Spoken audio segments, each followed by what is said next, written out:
When you stand praying, all you got to do is just believe, and you shall have whatsoever you pray. Just believe.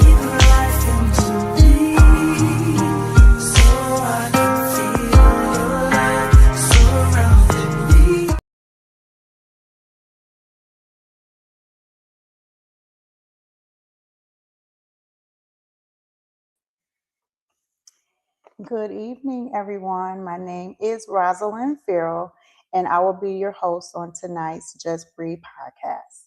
So, I would like to introduce everyone to my guest speaker. Hi, Aisha. Hi, Rosalind. How are you tonight?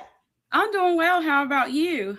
I'm doing well too, hanging in there. It's Friday Eve, so I'm ready for the It weekend. It's is. been a long, long week. Absolutely. Yes. All right, so tonight we're going to be talking about home ownership, the experience. And I would like to introduce my very special guest, who is Aisha Howell, who is an associate broker and leadership partner with Norlux Realty in Huntsville. With 5 years of high stakes experience in the ever evolving real estate market, she's built a career on a simple philosophy: expert strategy should never come at the cost of a personal touch. As a member of her firm's leadership team and as an associate broker, I don't just track market trends. She helps sets the standards for how to navigate them. She is passionate about the behind the scenes of real estate, serving as a mentor to rising agents and ensuring their team maintains a standard of excellence that benefits every client that she represents. So without further ado, I would like to introduce everyone to Miss Aisha Howe. Welcome, Hello, welcome, everyone. welcome. Yes, to the Just Breathe podcast. So we're going to jump right into the questions for this evening. And like I said, the topic of tonight is the experience of home buyers. So my first question to you, Aisha, is what are some of the common fears and challenges that buyers face? Some of the common fears and challenges that some of the buyers face that I have experienced. Three the top three that sticks out to me. They don't know where to start. They are afraid they're not going to have funds to purchase a home. And then the other one is like they don't think that their credit score is high enough. So the way I help them navigate through those three challenges and fears is, for instance, I always tell them to get with a trusted real estate agent, someone that you can trust, someone that's going to guide you through the process, and also someone that's going to make sure they're explaining everything that you need. For instance, I do have a client that is so funny.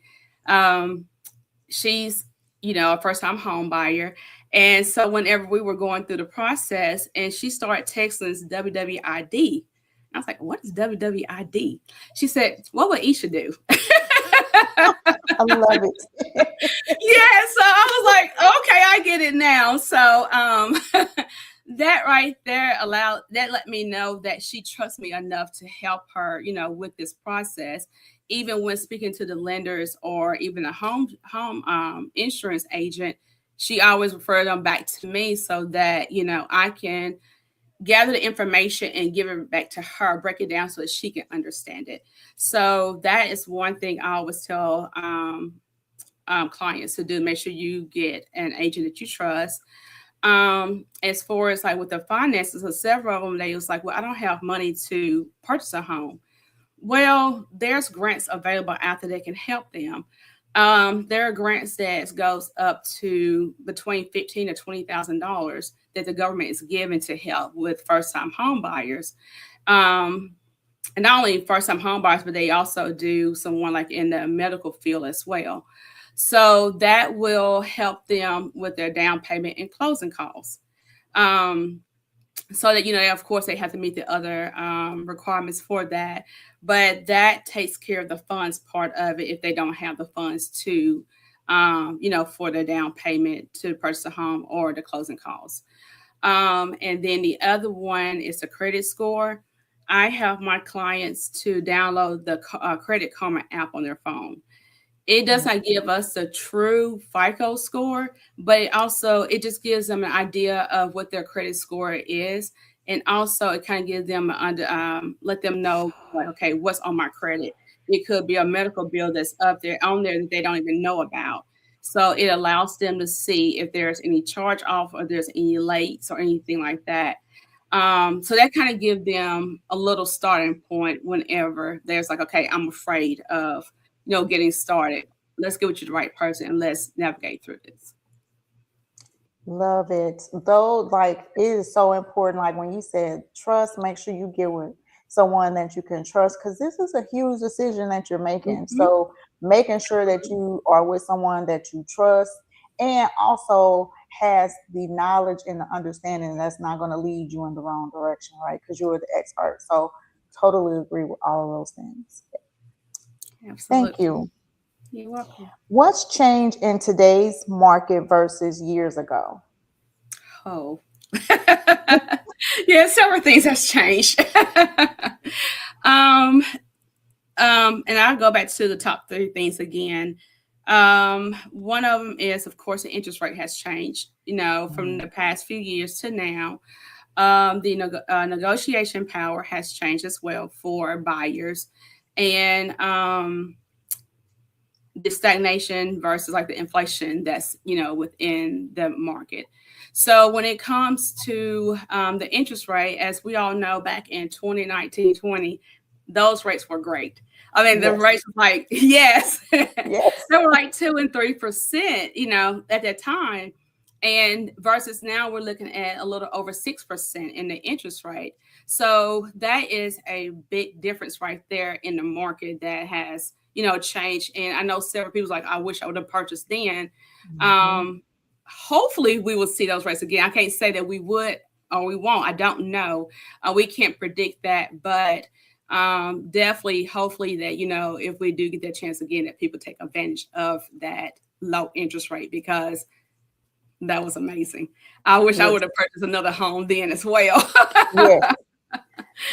But because even with the negotiation power, back then, like in 2019 and 2020, when those rates were low, the sellers, it was pretty much a game changer for them. I mean, because you have people that was doing multiple bids on your property, and you can put a property on the market like for one day, and it might be up on the contract by the end of the night, and you get a multiple offers that they have to go through and look at.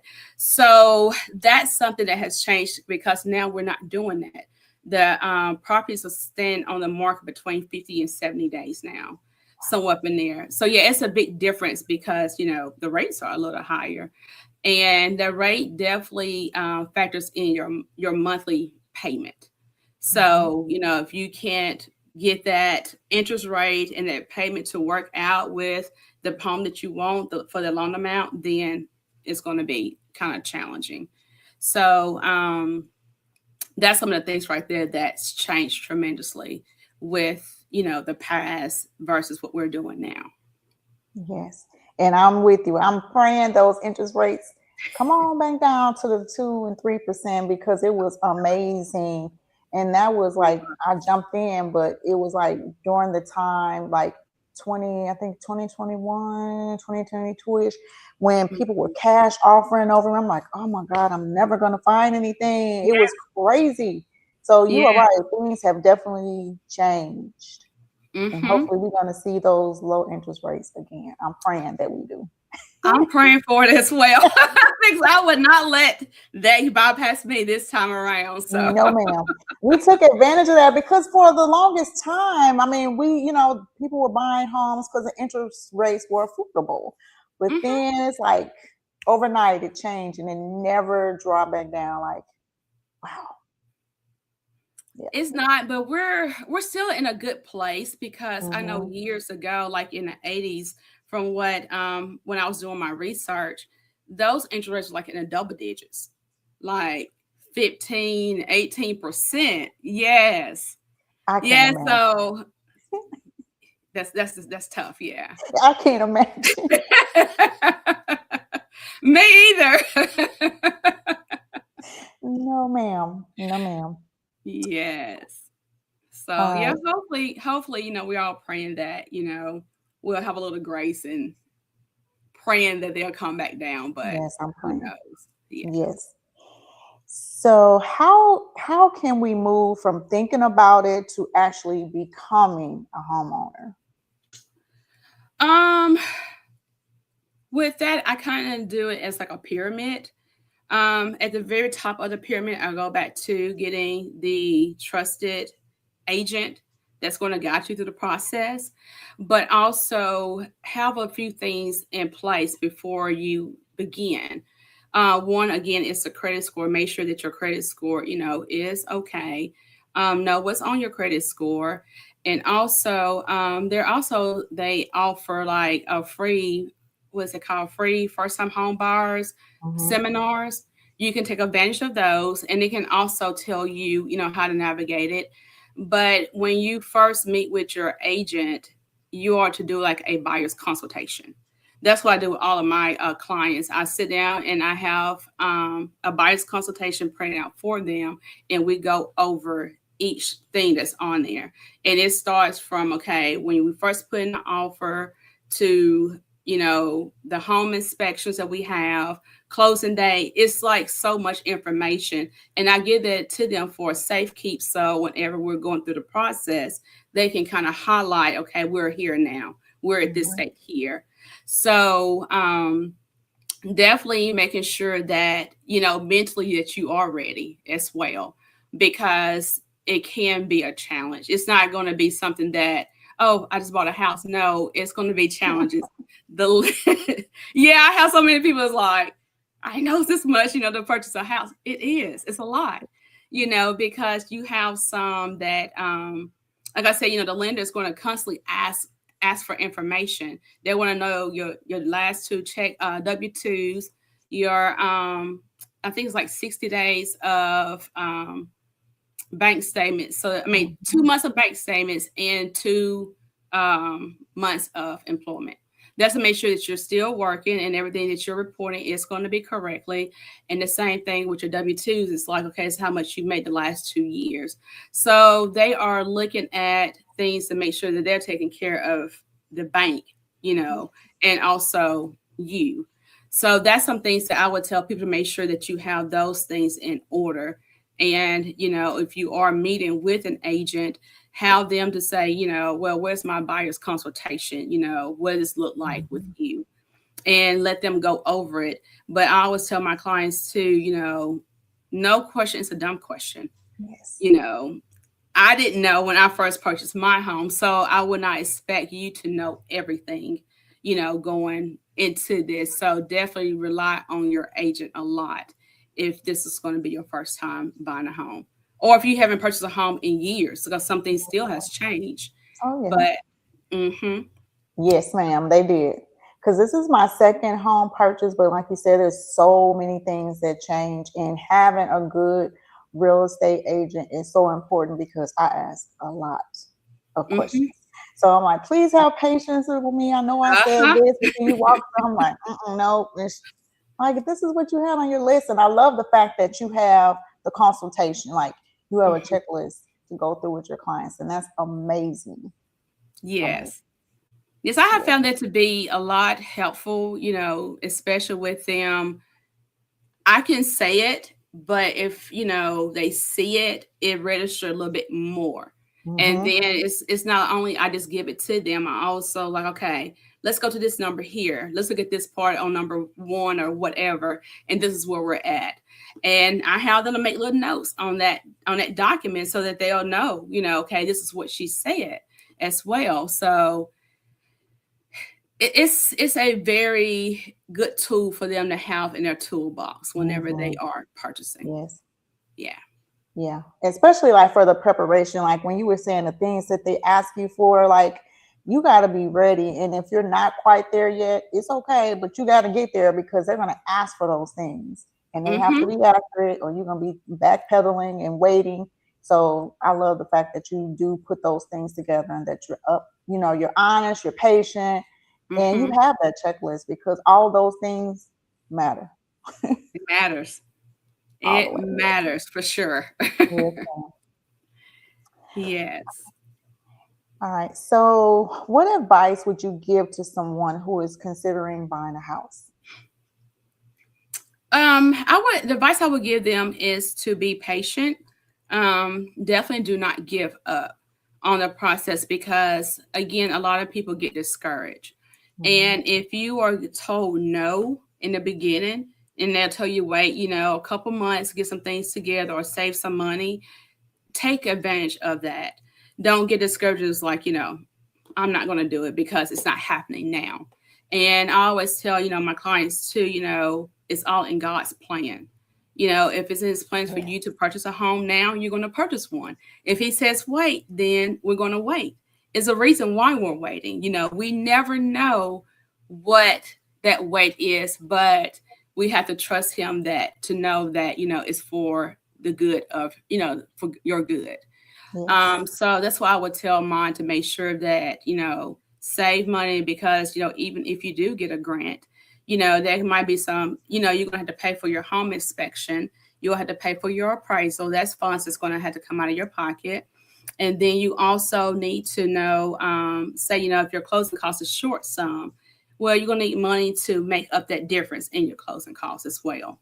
So I definitely would tell them to do that and just stay the course. Don't give up. Yes. Because again, I've had some that say, I'll wait till next year. Well, we can wait till next year, Yep. but if I hear that again, the following next year, like what are we doing here? Exactly. Exactly. Yes. Yeah, it's Yeah, a lot. I mean, going into it, but it can be so encouraging and fun. But like yeah, you said, you gotta save. You gotta make sure you are ready because if you don't, those delays will come up. You can't get discouraged because you think you prepared, but the yeah, fact that you even have the consultation, the checklist, the things that kind of guide you through to get you ready for before you sit at the table and sign those documents, yeah. for them to say nope right before closing, we need this, that, and another. That's like, Hmm. ooh, yeah, that Yeah, will the make you say emergency fund. no, I'm gonna Yeah, wait till next year because yeah. It's like yes. no. Exactly. But I mean, you having that checklist makes things seamless, because you're already preparing, asking your clients beforehand. You need this, that, another. Make sure you're keeping, track of your credit scores, credit karma. Don't make any major purchases. And that's the That, mistake that people yes. make. Don't That. make no major purchases because you will be waiting. Yes, because that will change your DTI. And I'm Yes. glad you brought that up because we have some that, we get to the very final, like a week or two, they're going to pull your credit again right before they do clear to close to make sure that you have not purchased anything else. So if you think that you can get away with going to get this vehicle over here, no, it's going to show up on your credit report. Even a small loan, it can mess your DTI up because once they're going through the process with you as far as like what you can afford each month, your DTI have to be at a certain percentage.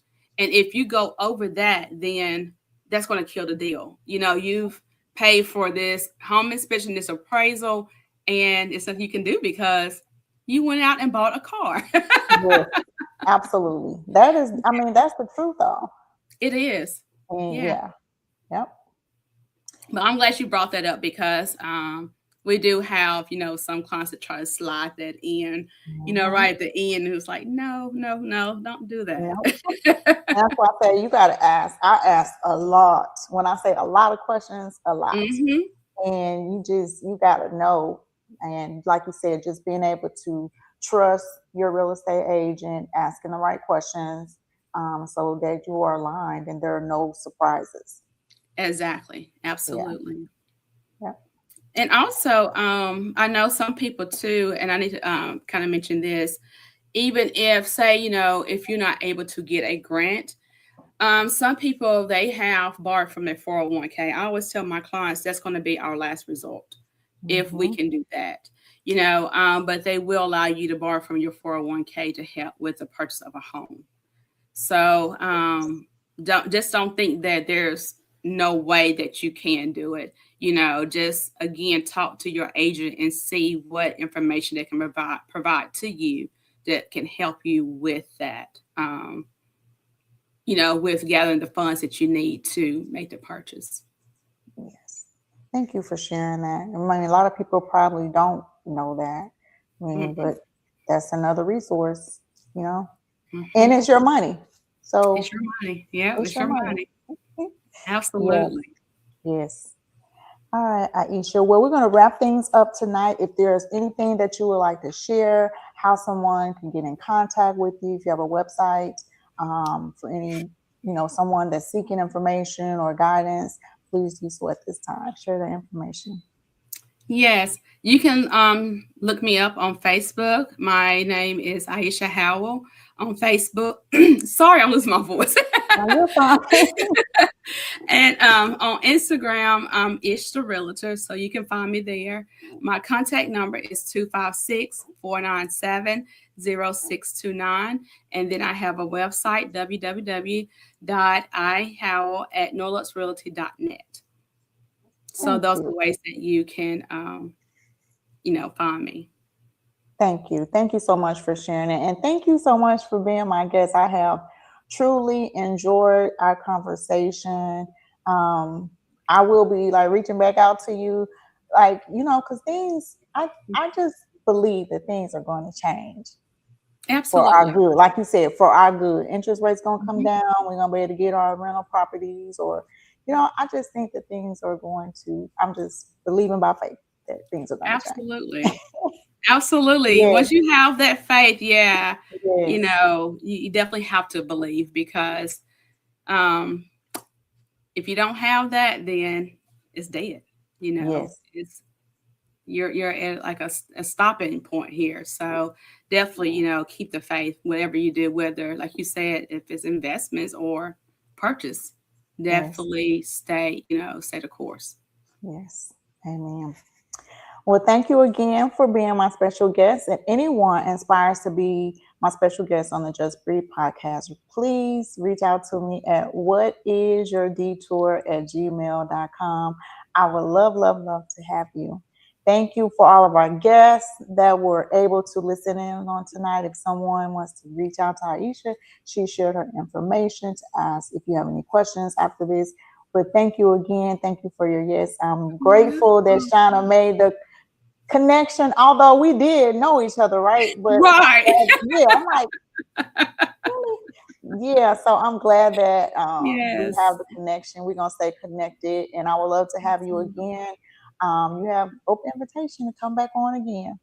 Well, thank you. And thank you for having me. I truly enjoyed it. This is my first podcast and it's been fun. Yes, absolutely. Yes, Yes. I love it. absolutely. All right. Well, thanks everyone. I'm gonna let you go ahead and get, back to your evening. Thank you again for all of our listeners. Thank you again, Aisha. God bless you. Um, I pray that God just blesses you 100-fold in your business and that you Thank exceed you. abundantly. So to God be the glory for the Just Breathe podcast on tonight and for your yes. So good night, everyone, and thank you again for joining the Just Breathe podcast. Thank you, guys.